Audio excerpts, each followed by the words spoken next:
Okay. Hello, everybody. I'm former NASA astronaut Garrett Reisman, and today I have three guests joining me who came up recently and asked me a question that I get fairly often, which is, how do you become an astronaut? How do you apply? What's the right path to take? How do you make this happen? How did it work out for me? And what I decided to do was something a little bit different, which was instead of just having individual discussions and kind of giving the same old advice, I decided I would ask them if they would be cool with recording this on Zoom and then publishing it out there so that other people could benefit from the advice and we could share it with a wider audience. So I want to say thank you very much to these three individuals for agreeing to be my co-stars on this on this broadcast today. So we have, and it's cool because they come from a variety of different stages in their career. So I'll let them each introduce themselves, starting with Kendra Cook from JPL. Hi, I am Kendra Cook. I'm a senior systems engineer at JPL. I've got about 20 years of experience working for the government in various capacities, and I have applied to be an astronaut twice. The first time was unsuccessful, and the second time is still TBD. So I'm hoping to get some good information from you, Mr. Reisman, about how that works and what I could expect if it actually comes back successful. Okay, well, we'll see. We'll see if we can do a little better this time. Okay, and next is Dimitri Genosopolos. Hi, I'm Dimitri Genosopolos. I'm a junior studying astronautical engineering here at USC. And this summer, I have an internship for the Premier College Internship Program with the United States Space Force. I'm going to become a student trainee general engineer. And I just want to have a little more information on what track to take between civil or military to become an astronaut. Cool. Okay, and next, but not least, we have Catherine Scheingart. Hi, I'm Catherine Scheingart, and I am a sophomore in high school, so I don't really have as much experience as everyone else here on this Zoom, but I'm looking forward to learning a lot more about how the future can play out for me by hopefully getting into a NASA internship maybe this summer or next summer and see where that takes me in life. Awesome. All right. Sounds great. So thanks for joining again. And let's start off by setting the stage a little bit by saying that what we'll be talking about today, except for the next couple minutes here, is about becoming a NASA astronaut. So one of the questions I get a lot in this process is, what does it take to become an astronaut at SpaceX or an astronaut at Blue Origin? And the short answer to that is that opportunities to become a commercial or private astronaut as a profession are fairly limited. And that's not really a terribly valid career path, at least at the current time. Caveat this by saying that all might change in the future. Who knows exactly where we're going? But there is no astronaut corps at SpaceX, for example. We don't have a bunch of professional SpaceX astronauts, nor are there any that I'm aware of at Blue Origin. The way this works, for the most part, is these providers want to sell the seats. They don't want to fill the seats with their employees because that's valuable revenue that's not being generated. There are some exceptions to this. At Virgin Galactic, for example, they do have professional astronauts that are piloting the Spaceship Two. It takes two crew to pilot that vehicle, and everybody in the back are the people that paid for the ticket. But that is there aren't that many jobs, and I think they've hired most of the people that they plan to use in that position, and so it's not really so. And they're all extremely experienced, either test pilots or in the case of one fellow, C.J. Sturkow, a former space shuttle commander. So it's not like you can apply an intern and then get a job there flying Spaceship Two. SpaceX, at SpaceX, the idea is that the vehicle is highly automated, and they will train the NASA astronauts to fly it up to the space station to do anything that the crew might have to get into the loop. But they're perfectly comfortable flying individuals with no prior experience and a limited amount of training in the same vehicle and just relying on the vehicle's automation. So the first commercial flight, the first civilian flight, if you will, of the SpaceX vehicle is this Inspiration 4 mission, and all those people that are coming, 2 of them are contest winners, I think, if I remember right. So there's not going to be any SpaceX employee. There's a company called Axiom, which is sending people up on the SpaceX vehicle to go up to the International Space Station, and they have a different ops concept. They are sending 1 professional astronaut with 3 fair-paying astronauts, and that's to provide some kind of capability and assistance by somebody who's been there, and they thought that having an experienced person on board would be a good idea. And but those they have a handful. They're all former astronauts. The first one is Mike Lopez Alegria, and then the second one I think is going to be Peggy Whitson, who was my former commander on the space station. All extremely experienced NASA astronauts. So practically speaking, if you want to work and have a job being an astronaut, NASA, or for that matter, in other countries, the European Space Agency, the Japanese Space Agency, JAXA, the Canadian Space Agency, and so forth and so on. That's your route. The same as it always has been, and for the foreseeable near future, I think that will continue to be the case. Does that any questions about that distinction, or were you thinking about something else? All good, Catherine. You're okay with that? Yeah. Okay. Yeah, I think that makes sense. Yeah, that's good. Okay. So, all right. So we'll talk about how to become a NASA astronaut then for the rest of this conversation. And I guess the next thing I want to emphasize is that there's no one correct way to do this. Okay. There are many, many, many different paths. People think there's one way. You need to go to one school, get a one particular degree, have one particular type of work experience, and that's how you become an astronaut. That's not the case. I can tell you, based on my experience and all my pals and former colleagues at NASA, we came from all different organizations, all different paths, and it was really, actually, it's one of the things that makes it so wonderful being an astronaut is you get to hang out with a bunch of really interesting, highly diverse people that came from a lot of different backgrounds. The one thing we did all have in common is we were successful at what we did, and and obviously we did something that had something to do with NASA's mission. Okay, so none of us were accountants for our whole career and then became an astronaut. Not to pick on accountants. Accountants are really important. Tax season's coming up, and I don't mean to disparage the guys that are doing a fantastic job helping me out there. So, but they don't become astronauts. Okay, so you have to do something that's related, some kind of either science, engineering, or something in operations. And in general, I just said there's no one path, but you could categorize the paths into 2 flavors, even though each one has many, many different paths inside that category. Okay, and that's the military route and the civilian route.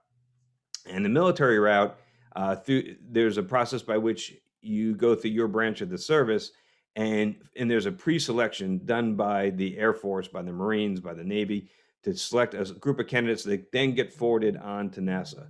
This process doesn't happen for people like me and like the 3 of you who are applying as civilians without who are not active duty military.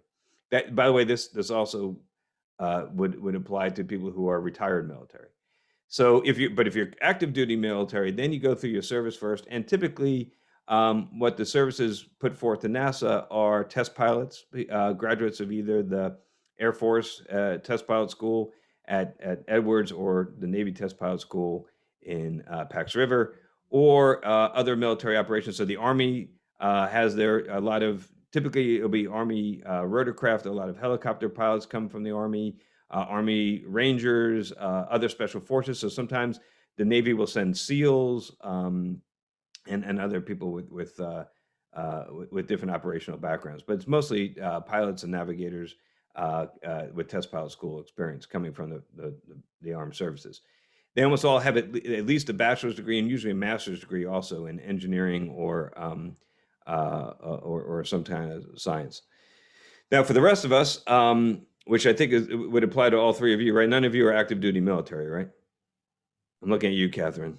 I'm thinking no. Okay, right. So for the rest of us, we come from a variety of different fields. Engineering is probably the biggest category, but there's also all the different sciences, biologists, chemists, astrophysicists, you name it, all the different sciences. Also physicians, so medical doctors. I even had a veterinarian on my first flight. So I'm talking like a really diverse set of experiences. Um, and so, but something's related to NASA's mission. We even had a former CIA operative that was selected. We had somebody who worked in Africa doing Ebola, fighting Ebola, and being in hazmat suits and dealing with that outbreak. So all over the place. People that spent time in Antarctica, working down there and living in Antarctica. So it's pretty interesting where everybody comes from. But again, the main thing I want to emphasize here is there's no one correct path. So any questions about that? Does that all make sense? I have a kind of related question. Sorry, Dimitri. I was going to ask, do you find that when, everybody that you've talked about would have a background or a specialty related to NASA's mission, are they looking for people who are like specialists in that area, like hardcore PhDs that only do this one type of thing? Or are they looking more for generalists that are good at lots of different things, or some combination of both?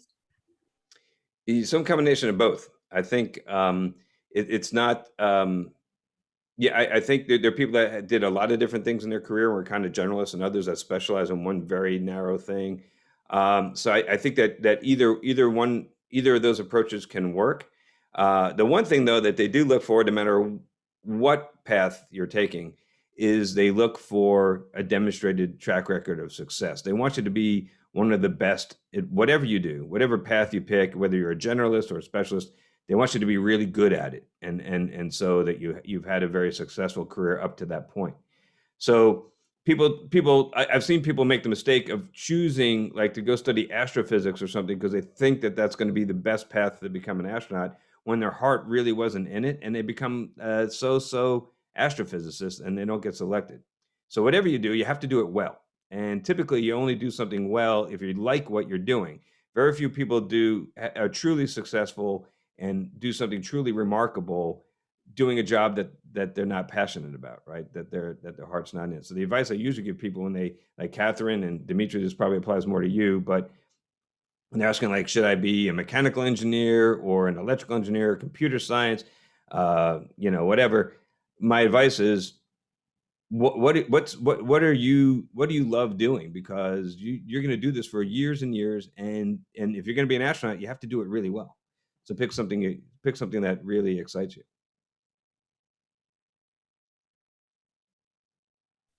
Thanks. Yeah, sure.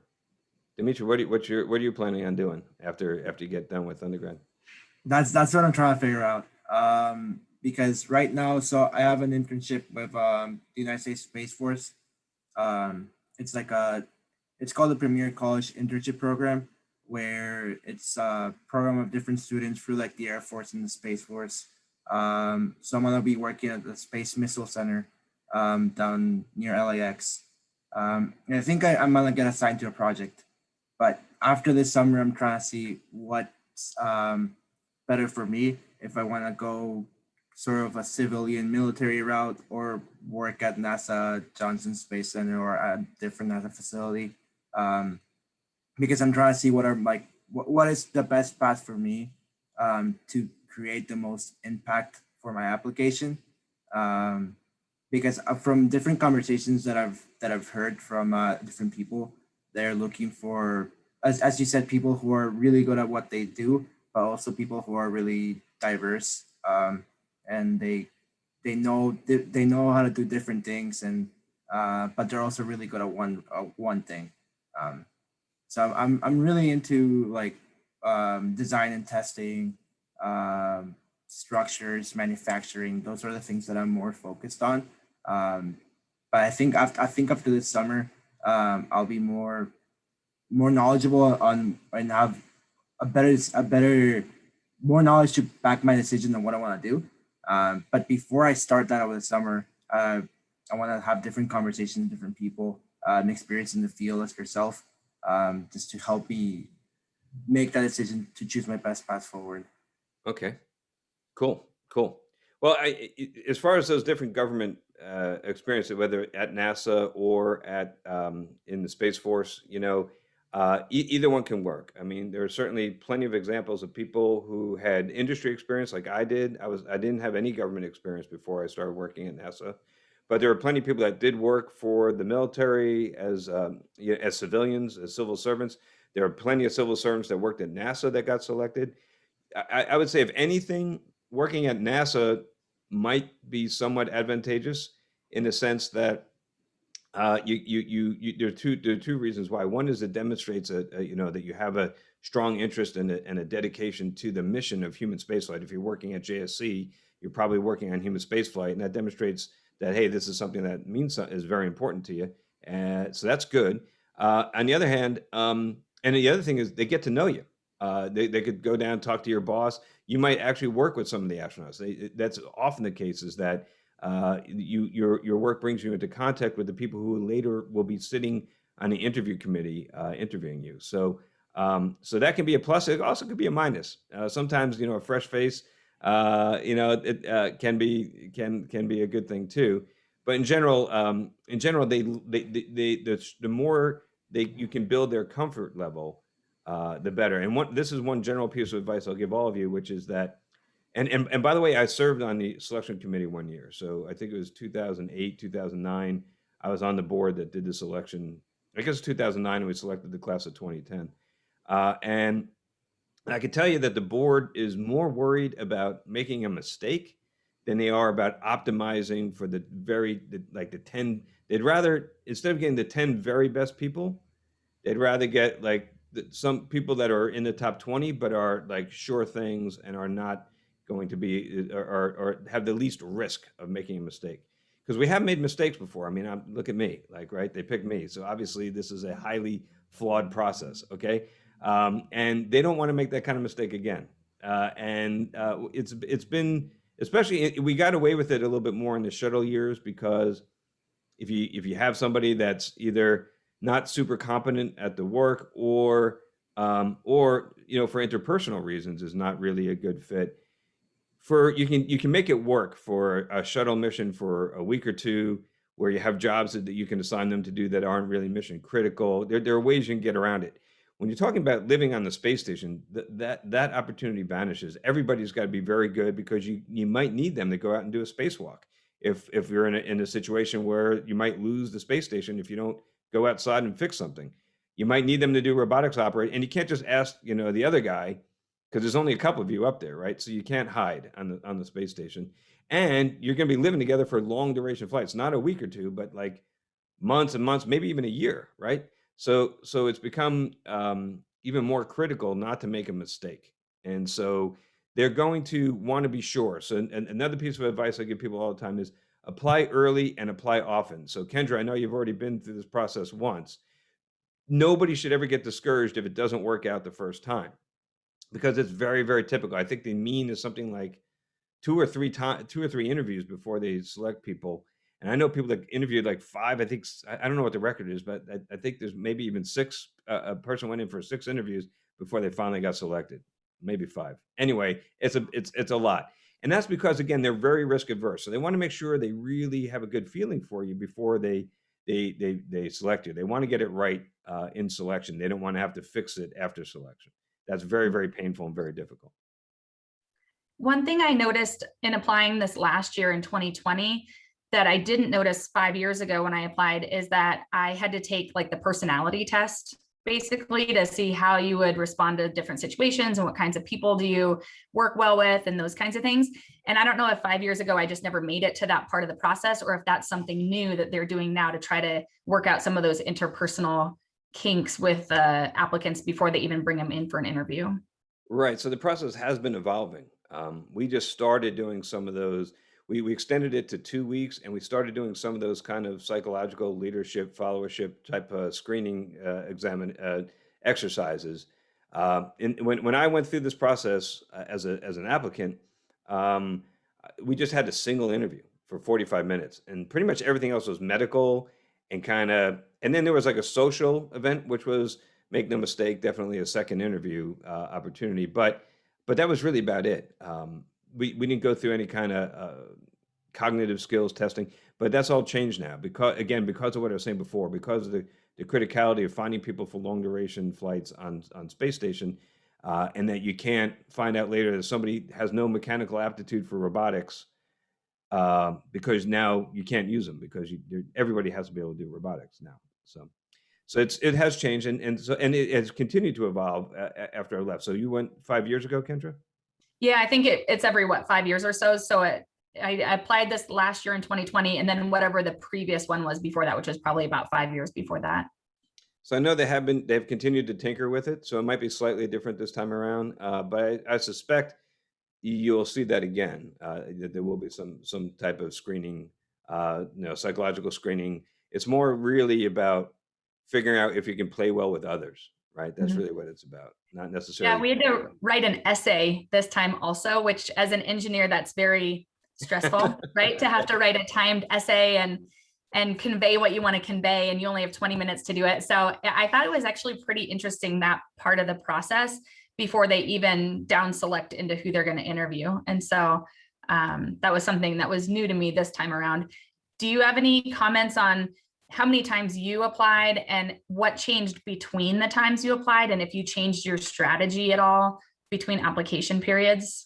Yeah, no, that's a good question. So the first time I applied, so this is the other piece of advice is not only apply often, but get started early, because you got to give them a chance to know you. So the earlier you start in that process, the better off you're going to be. And I started when I was still a grad student at Caltech. So I was, at the time, the rules were if you have a master's degree, you needed a couple years related work experience. So I tried to convince them that being a TA was work experience, and I expected to be laughed right out. I submitted the thing. I expected to get like an immediate rejection letter, but much to my surprise, in that year, I actually made it through a round or two, and they asked me to go get, if you make it through the first round, and you're then deemed what they call highly qualified, and at that point, they ask you to go get an FAA medical, just the same way an airline pilot would go get their medical exam. And they start asking for letters of reference from your references. So when you see that happen, you know that you've cleared a hurdle, which is that was way more than I expected. I didn't go any further than that. I didn't go down for the interview that first time around, but I got that far. I did go down, and this is something I encourage you to do. At least back in the old days, they were very welcoming. I happened to be in Houston, and I called up the selection office, and I said, "Hey, can I come by and say hi? Just to see if I can learn anything." And I asked them questions about things I was curious about. And that I think that was good too. Again, it's another opportunity for them to put a face with a name and start getting to know you as an individual rather than just a resume. And again, start building that comfort level that you need to achieve to get selected. So I did that, and then the next thing, but that wasn't official. That was just casual kind of thing. And then the next time around, I had the next selection. So that would have been for the 96 class. The Sardines was when I was still a TA. But then for the class of 98, the class I was selected for, I made it. At that point, I had my PhD. I was working at TRW, so I was legit on the experience thing. I was working as a guidance navigation control engineer. And I got called in for the interview, and then I went all the way through the whole interview process, and I got selected that time, which was unusual. And so I never had changed my strategy. I had one strategy, which, by the way, I don't recommend this strategy, but I could tell you that my strategy was, at the time I was doing this, the chair of the selection board was John Young. And if you don't know who John Young is, he is like the astronaut's astronaut. This guy did it all. Okay, he flew the first flight of Gemini with Gus Grissom. He flew on Apollo 10 to the moon. He went back during the Apollo program and walked on the moon. So he went to the moon twice. He was a commander of the very first shuttle mission with Young and Crippen in 81. So this guy, he did it all. And I walked in there, and I knew he was not going to be impressed by the fact that I was captain of my high school wrestling team. All right. So I figured I had to do something. And my objective was to make him laugh. I had no idea if the guy even had a sense of humor. I got very lucky. It turns out he has a great sense of humor, but I didn't know that. So I went in there. I said, well, my only shot here is if I can make him laugh, then maybe. And I accomplished that in the first 5 minutes. So anyway, without going into too much detail, that was my strategy. It's a highly unorthodox strategy. I don't recommend that, but it gets me to one point I want to get to at some point here, which is that you got to be yourself. A lot of people, if you get to the interview process, interview itself, and you walk into that room, it's amazing. I can tell you from having sat there and listened to dozens of these things, it's amazing, actually probably over 100. It's amazing how many people try to be somebody that they're not, because they think there's a certain personality type that NASA looks for in astronauts, and they're trying to be that type. Often it's like the straight arrow Boy Scout John Glenn kind of stereotypical, guy. But there's no one type of personality that NASA's looking for. I mean, yeah, you don't want to be psychotic or a complete maniac or something, but so there are certain types that you don't want. But as far as the type you do want, everybody on that board has got a different opinion about what is the correct personality type. And by the way, a little hint, it's usually a person like themselves. Okay, so if you see, there's a couple guys cracking wise on the committee and are kind of laid back, they're probably thinking that that's a good kind of person to be. If you see people that are like very serious and demonstrating competence and integrity, and then they're probably looking for somebody like that. But the point is that we typically form these committees with a variety of different types, and so we have lively debates between our favorites.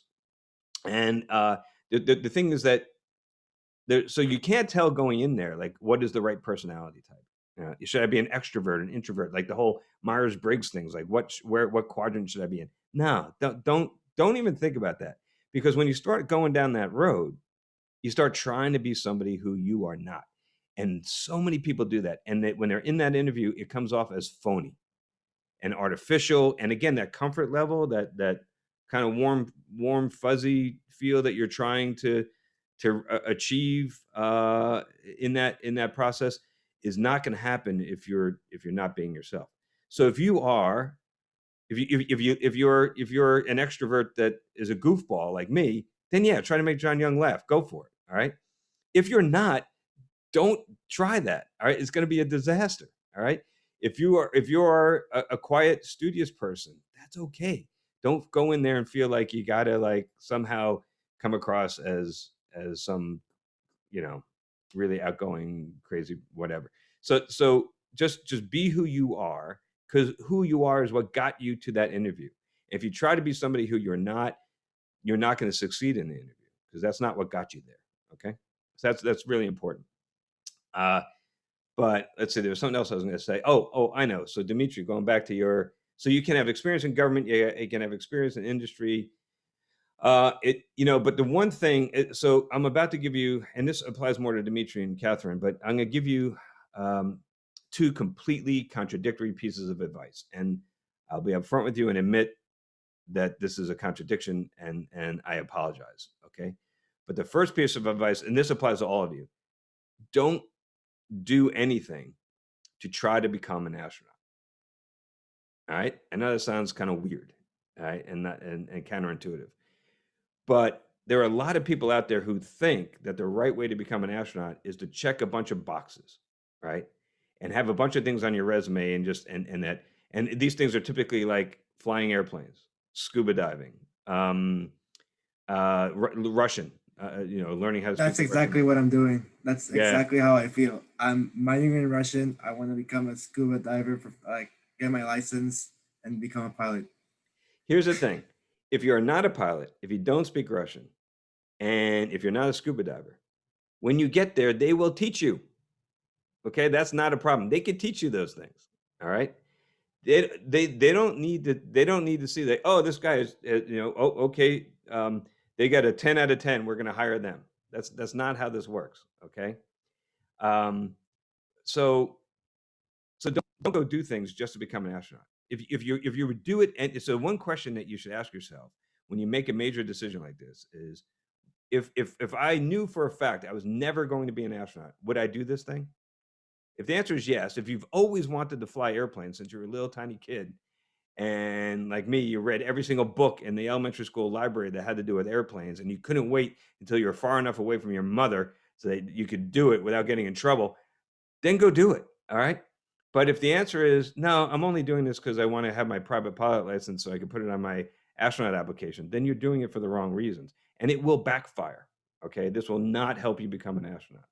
I could say that with certainty. And Kendra, you might know this, and I apologize if you remember, but there's a Caltech JPL flying club that I was a member of.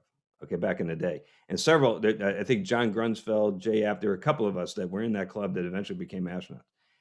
And that club was, when I was there, was full of, I wouldn't say full, but there were a number of people in that club who were in there to try to get their private pilot license just so they could put it on their astronaut application. And you know what? They were terrible pilots. All right. They were, I would not fly with those guys because they were just there to check a box, and they weren't even that safe. So, and here's how it works. You get down there for your interview and we ask you like, okay, so you got your private pilot license. Great. How many hours have you flown since you got your license? And the answer might be like 5. Like, oh, it's been like a couple years. 5, really? And then there's, okay, well, tell me a story about a time when you were flying and it was really, where you learned something really important. And they're like, well, during one of my training things with my instructor, I learned where the throttle is and where the flaps are. It's something not very instructive. So the point is that when you're doing something because you're passionate about it, it shows, it's obvious. And if you're doing something just to check the box, that's really obvious too. And it's a turnoff, all right, to the committee. They're gonna be like, yeah, okay, they just did it because they want to get this job, and it's just not. It doesn't do anything to endear yourself to the committee. Let me just put it that way. So that's the first piece of advice. Don't do anything. And by the way, it gets hard. I admit that it's hard to stick to that piece of that rule I just gave you. And the closer you get to actually making it, the harder and harder it is to do that. And at the very end, like I fell into the trap too. I think it's actually, see this book right here? I took Russian in Caltech for 1 semester. I learned, I think, the alphabet, and that was about it. And I got this book, which still is there. But I only did that because I wanted to be an astronaut. And I realized it, and I didn't sign up for the next semester. I'm like, this is stupid. I'll learn it when I get there. Why am I doing this? I'm not going to go in there. If I go in there and put that, I could speak Russian on the resume, they're going to be like, вот это да, вы говорите по-русски. And I'll be like, yeah, I got the alphabet. And that'll be it, right? So it was stupid. It was a bad idea. Don't do that, okay? So that's Did they actually teach you how to speak Russian when you were there? Oh, yeah. Oh, yeah. Now, things are changing. We got our own vehicles now. We don't have to send you on the Soyuz anymore. So there might be less emphasis in the future. But when I was there, yes, anybody going to the space station had to speak Russian. Now, at the time I was there, we still had people that were flying only on shuttle and not being ISS crew members, and they didn't have to learn Russian. But those of us that were going to be long duration crew members on the ISS had to. And we had personal tutors and private lessons in Houston. We actually they sent me to live with a family in Moscow and do an immersion program for 6 weeks. And that was one of the most challenging things I've ever had to do, actually. It was very painful because it was all Russian all the time.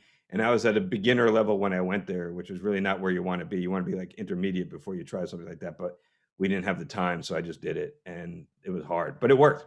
It did work. So anyway, so don't do anything just to become an astronaut, all right? Now, here's where it gets contradictory, okay?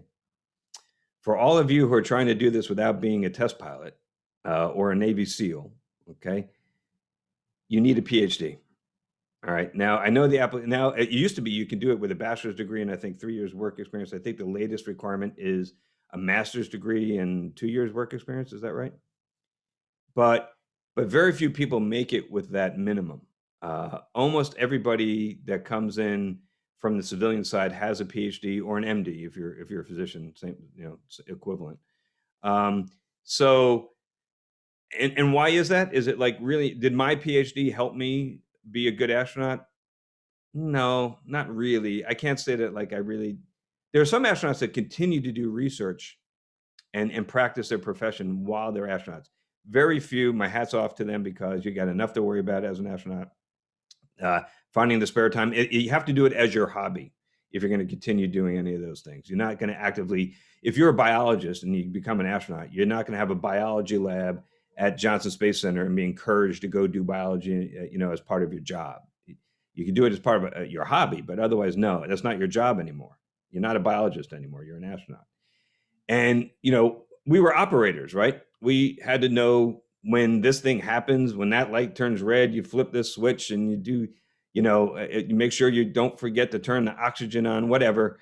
We were operators. We're no longer doing science. And even though I had a PhD in multi-phase fluid mechanics, when I was on the space station and we had an experiment come up that dealt with multi-phase fluid mechanics, I got kind of excited, like, oh, I'm going to be able to make some in situ measurements and observations.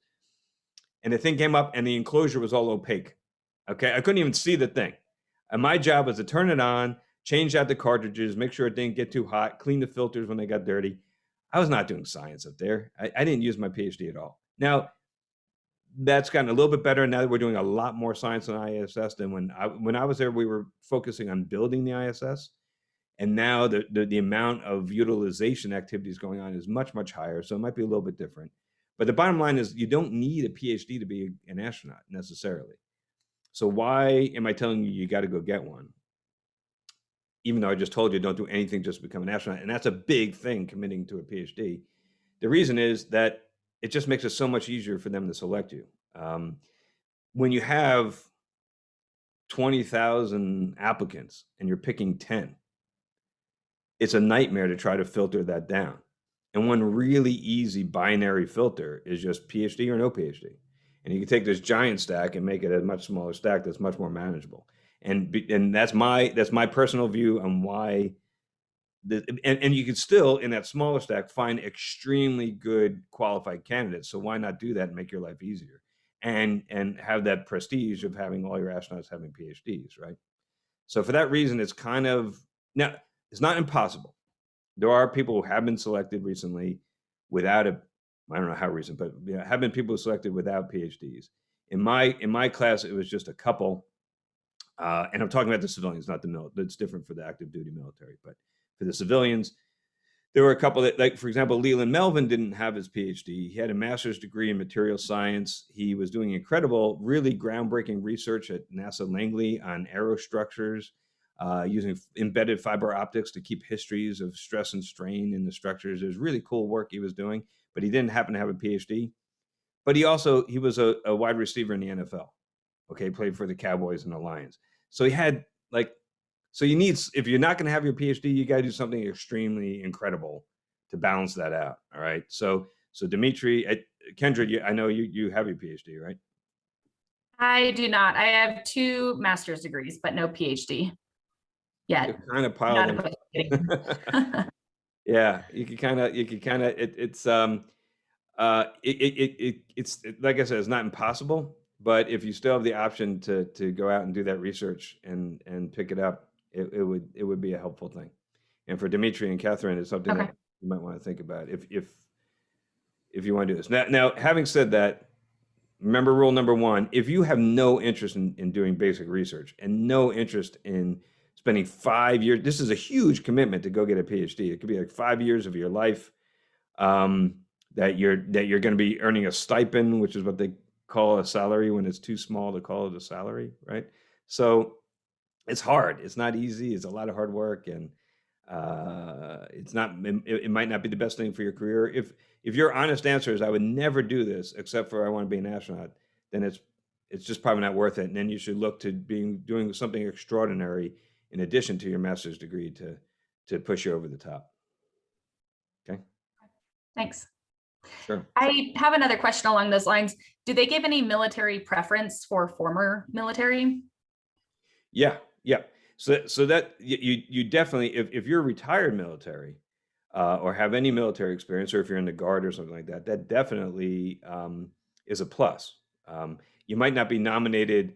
You won't be nominated if you're not active duty. You won't be nominated by that branch of the service. But if you were former military, then yes, it certainly helps. And it gets to the next thing. which is, and again, this is contradictory. Again, along the lines of don't do anything just to become an astronaut.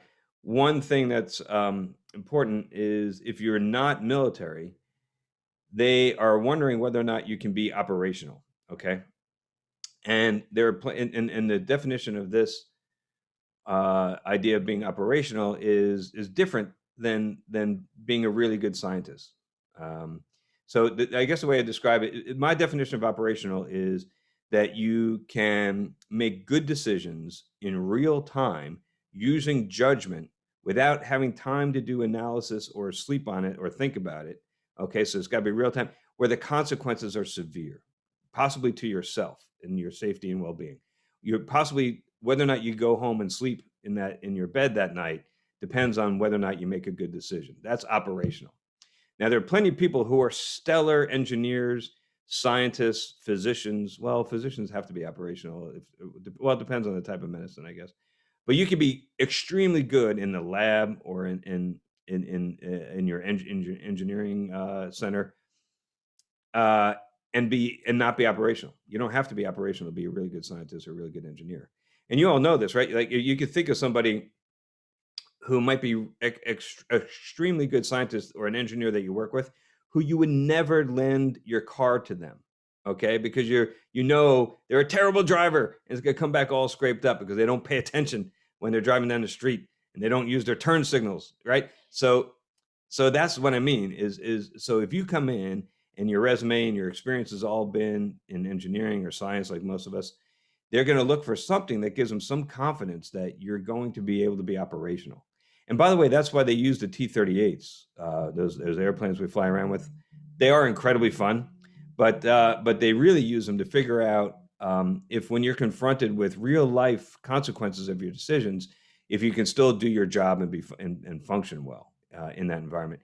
It's one thing to do it, and you could tell to a certain level how operational somebody is by putting them in a simulator and just seeing how well they make decisions and solve the problem of the simulator. But it's still different because you know that no matter how bad things go in that simulator, you're still going to go home, have dinner, and go to sleep. But when you're in a T-38 and there's bad weather and you're running low on gas and you have to make a decision about where to land and whether or not to divert to another airfield, that might not be the case, right? So that's why it's an important tool to figure out how operational. And people coming from the active duty military, they kind of know how operational they are because they can just go ask their commanders and their units and find out. If you're a Navy SEAL, you're operational, okay?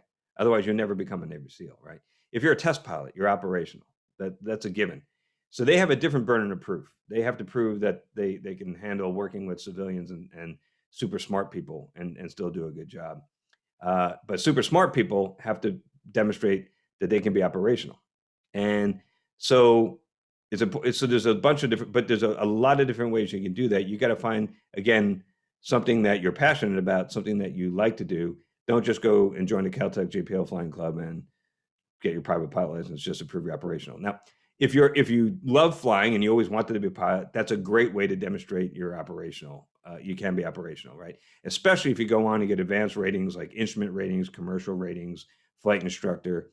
That proves that you at least don't freak out under pressure in those circumstances.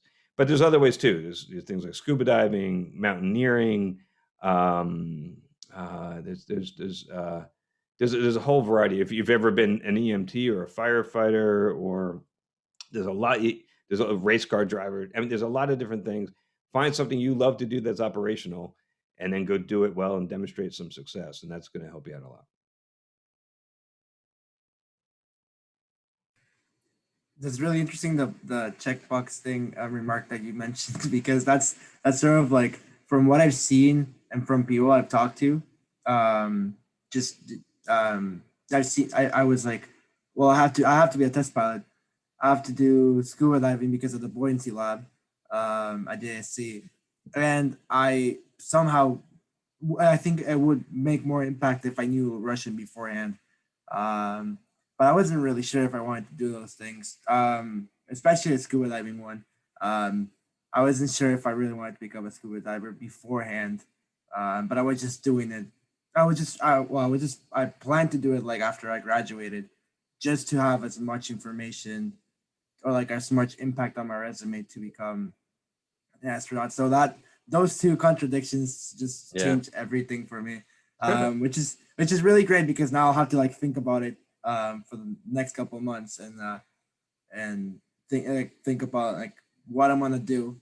But I guess one of my questions is how do you know when you're ready to apply? Because I've always said that okay, I'll apply when I feel that I have as much as experience and as much of educational background to be able to impact in my application.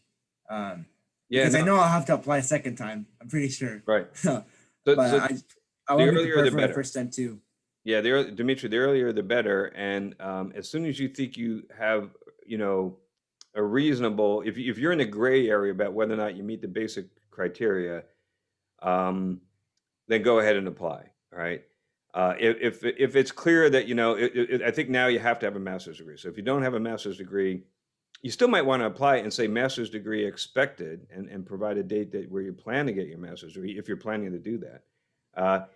We even had somebody apply back in the days when they did this on paper. Somebody applied and filled out the form in crayon, a kid, right? And that wasn't held against them. All right. I think that form is probably they still probably have a file in the astronaut selection office, and it still has that form filled out in crayon. It's not, applying early is never going to be held against you. So as soon as you think you're close. Do they actually keep a file on you and see how many times you applied? And do they actually make you apply more than once? They don't make you, but yeah. So in the old days, we had physical files. We had these rooms full. It's kind of like it wasn't quite that big, but it was kind of like that last scene in Raiders of the Lost Ark, that big government warehouse with all those boxes. We had these massive file cabinets just full of, and we kept it like a file on everybody. I actually went in and looked at my file after I was on the board, and it was still there. So yeah, now it's all electronic. It's USA Jobs they use. So now it's all you don't have a room anymore, but they keep all those records. And it's not that they are forcing you to apply more than once or interview more than once. There are rare instances where people get it the first time through, but it's they're if they have any qualms, and it's easy for somebody, if there's any kind of question there, it's easy for a board member to say, you know what, let's hold off, not this time. Let's bring them back. If they keep applying, we'll bring them back next selection and see how this has changed. See if we learn more about this issue, or see if they get more experience, become better qualified. It's very easy to kick the can down the road if there's any kind of question. So it's not that they're forcing you to like, oh, yeah, she's only on her third time. We need to see 4. There's no quota like that. It's all on a individual basis. So. Okay, thanks. Yeah, sure. Let's see. I think we covered most of the stuff on my list. There was something about application process, or I can't. But getting back to your question a moment ago, Dimitri, just remember again that one thing you can do, which is ask yourself, would I do this thing if I had no possibility of all becoming an astronaut, right? And if the answer is no, then you really got to question why you're doing it. So, wow, there's something else that just came to mind, but I forgot it. So, I'll tell you what. How about we just go straight to your questions? That's really. I think I've covered most of the stuff I usually tell people. But what else is on your mind? I had one more question. You answered almost all of them throughout the conversation, but I had one more that's not necessarily about the application process, but what is life like after you're done being an astronaut? It never occurred to me that once you're an astronaut, like I just thought life was over. That was like you reached your pinnacle. There was nothing else. But apparently there is life after being an astronaut. Could you talk just maybe for a minute about that? Yeah, I hope so. Yeah. So right. So there doesn't have to be. So for example, that you can stay there.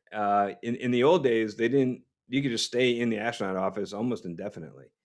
And there are people that spend John Young spent in his entire career at NASA in the astronaut office all the way to the end. So You can stay. You don't have to leave necessarily. But at some point, you might be no longer on flight status. And that could be for medical reasons, or it could just be that you've gotten to a point where they've decided to shrink the size of the astronaut office, or you're not meeting the criteria that they're looking for future missions. And then you become a management astronaut. And you don't have an opportunity to fly it anymore, but you can still be at NASA. You still get the astronaut title. You still do certain things that astronauts do. You could go to the gym, for example, the astronaut gym, which is a great gym. But you don't. But you no longer are eligible to be selected for a mission. So you can stay. But if you decide to leave, then there's a whole bunch of different paths that former astronauts. And that's one of the really cool things is that that being an astronaut opens up all kinds of doors that you might never have considered. So we go to a variety of different places. So a lot of astronauts, former astronauts, go work in industry. They work at big aerospace companies like Boeing and Lockheed and Raytheon. There's astronauts at all those companies. There are, and a lot of them in senior executive positions. There were two astronauts, and there probably will be more astronauts in the future at SpaceX. There's several former astronauts at Blue Origin. So that's a relatively easy thing to go do. And that's what I did at first when I went off to SpaceX.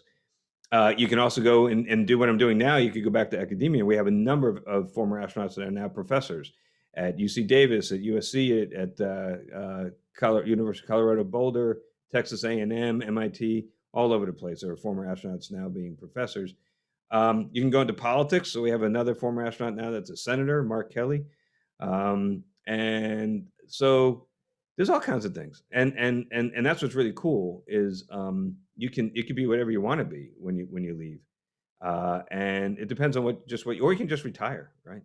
You can also become a professional hero. That is a bit of a disparaging title, I suppose. But a lot of us, including myself, on the side do either part-time or some guys do it full-time, giving public speeches and public appearances and writing books and stuff like that. So there's that avenue as well. And a lot of us do at least a little bit of that. So all kinds of things that you can end up doing. So, I mean, and for example, I'm working now on a TV show where I'm a technical advisor, and I'm sitting in the writer's room with the writers and executive producers of a television show working on story ideas and stuff. And that's like something I would never in a million years ever get to do if I was spent my whole career as an engineer.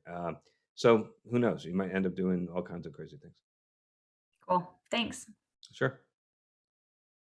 Catherine, how about you? You got any questions? Anything you want to know? I was just gonna ask about how pilot training ties into being an astronaut, because I know I have started my pilot's license pretty early actually, because my mom recommended me do that since she used to be a pilot. But I was just wondering how that tied in, but you pretty much covered that, so that's perfect. Yeah, so it's one way to demonstrate that operational capability. That's important.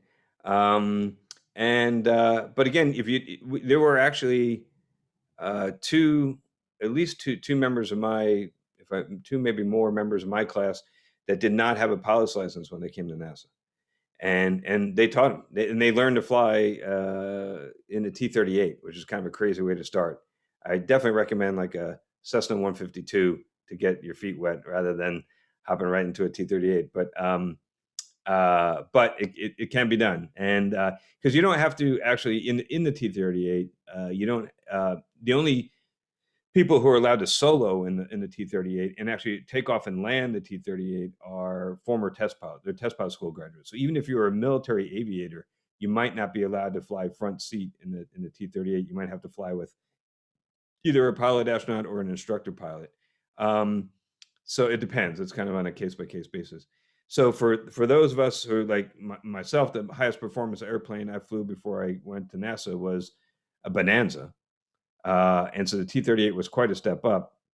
But I never flew one by myself. I always went with an instructor pilot and really all you're required to do in there is work the radios, so the comm and the nav.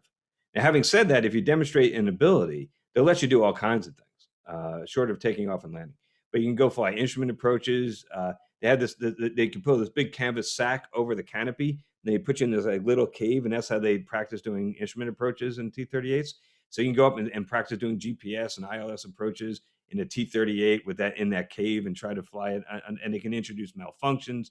I mean, you can do all kinds of crazy stuff in the T-38. You go fly aerobatics, go do loops and Immelmans, and once you're up there in the practice area, go for it. You know, I remember once being out there with an instructor pilot saying, "Hey, I went to an air show last week and I saw something cool. I want to try it." And he didn't even ask me what it was. He says, "Go for it." And it was awesome. So you can do a lot if you want to, but the bare minimum that's required is just common sense, and they can teach you that. Is the T-38 the aircraft you use like weekly to fill in your hours? Yeah, Because exactly. I read so I recently finished reading this book called The Astronaut Maker, where it talks about George William Abbey. I met him 2 summers ago, and I never heard of him because I've heard of all the like NASA heroes from like the Gemini Apollo program, but as I was reading his book, he didn't like the press that much, which was really interesting. And I saw a lot of mentioning about the T-38s and how it changed through a lot of hours to like kind of minimizing until like they were bringing more civilian people. It was a really fun book because that book lays out everything from when they brought in the first civilian astronauts, starting including minority groups in the astronaut selections. So it really expanded my knowledge of like the selection program. Well, Mr. Abbey had a really amazing career and was there, you know, through all the heyday of Apollo, and had a really important role that he played throughout all that. So, I haven't read that book, but I can imagine that it was pretty interesting. And as far as the T-38s go, there have been attempts over the years to try to find kind of a more cost-effective way of of achieving the same goal. And so for a while, they actually had a Cessna citation that mission specialists were allowed to solo in. They were taught, they were trained all the way up to the point of being able to solo in it, and they can go off by themselves. But the thing is, the T-38, it can be rather unforgiving. And it's really designed for local sorties. You're just going out flying a training mission, going out practicing aerobatics or basic fighter maneuvers, and then coming back and landing in the same spot you took off from. We use it all the time to go from point A to point B. So that's how we would go to the Cape. It's how, like when Bob and Doug were getting ready to fly in the Dragon, they would fly into Long Beach in T-38s and then, you know, get a rental car and come up to Hawthorne. So that's how we got around. They're not really meant for that, and they don't really have the fuel capacity to do that. And so you have to be really careful, make really good decisions, especially if there's bad weather or if there are headwinds and you're cutting it close on the fuel. There's ample opportunity to mess up, and that's why they love it.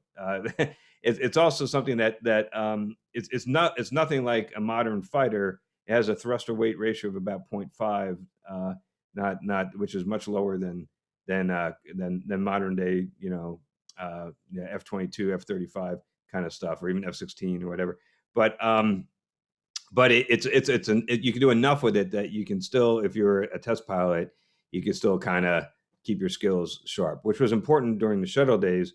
Less important now that we're flying capsules again, but it's still something that you know, it's good for them to keep the eye-hand coordination skills up.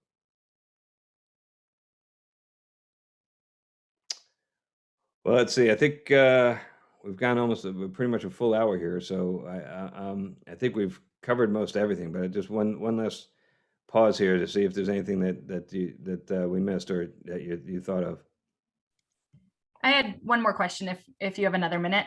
Sure. What about astronauts with families? Could you talk a little bit about what that looks like if they're either the dad or the mom is the astronaut, and if they had kids and how that works? I can't speak from personal experience. I actually found out that my wife was pregnant with our first child the day I went into quarantine for my last mission. So that was the closest I came to being an astronaut dad, if you count like a zygote, I suppose. So I never had to deal with that, but most astronauts do have families. I mean, the majority of the astronauts, at least when I was there, had kids and families, and they had to contend with all that. And that's hard, because just like it's tough having any job and simultaneously caring for a family, it's really tough in the astronaut job when you have to travel a lot, and you know, especially when you have to go to space and be absent for Or actually, I remember they asked my wife, was she going to have a hard time with me up in space for 3 months, and I wouldn't be around for 3 months? And her answer was, no, that's a piece of cake. For 4 years, he's been training for this mission, spending time in Russia and Japan and Germany and all over the place. And I've gone a lot longer than 3 months without seeing him. So 3 months is a cakewalk. So it is tough, and those families do struggle.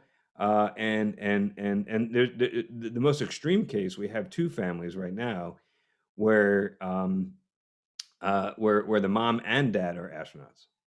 And that is actually Bob and Doug that flew the first mission for SpaceX.